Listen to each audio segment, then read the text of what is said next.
మీకు తెలుసా మనం ప్రతిరోజూ వాడే ఏఎంపీఎం అనే పదాలు ఇంగ్లీష్ కావు. అసలు ఈ అక్షరాలు మన కాల గమనాన్ని ఎలా మార్చేశాయో తెలిస్తే మీరు ఆశ్చర్యపోతారు. లాటిన్ మూలాలు. ఏఎం అంటే యాంటే మెరిడియం, మధ్యాహ్నానికి ముందు. పీఎం అంటే పోస్ట్ మెరిడియం, మధ్యాహ్నం తర్వాత. మెరిడియం అంటే లాటిన్ భాషలో మధ్యాహ్నం అని అర్థం. ప్రాచీన ఈజిప్షియన్ల కృషి.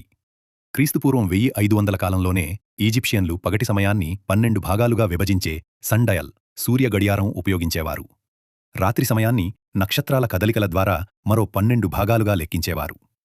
సంస్కృతంతో సంబంధం. కొందరు పండితుల అభిప్రాయం ప్రకారం ఏఎం అంటే ఆరోహణం మార్తాండస్య, సూర్యోదయం. పీఎం అంటే పతన మార్తాండస్య, సూర్యాస్తమయం అని కూడా చెబుతుంటారు. గడియారాల పరిణామం. మొదట్లో 24 గంటల మెకానికల్ గడియారాలు ఉండేవి. అయితే వాటి పరిమాణం పెద్దదిగా ఉండటం వల్ల మరియు సులభంగా అర్థం చేసుకోవడానికి 14వ శతాబ్దం నాటికి 12 గంటల ఫార్మాట్ ప్రాచుర్యంలోకి వచ్చింది. రైల్వే సమయం. భారతదేశంలో రైల్వేలు నేటికి 24 గంటల ఫార్మాట్ను ఉపయోగిస్తాయి. ఎందుకంటే ఇది ఏఎం/పీఎం గందరగోళం లేకుండా ఖచ్చితమైన సమయాన్ని తెలుపుతుంది. చూశారుగా, మనం రోజూ చూసే గడియారం వెనుక ఇన్ని రహస్యాలు ఉన్నాయని ఎవరూ ఊహించరు. ఇలాంటి మరెన్నో ఆసక్తికరమైన విషయాల కోసం మన ఛానల్ని ఇప్పుడే సబ్స్క్రైబ్ చేసుకోండి. మళ్ళీ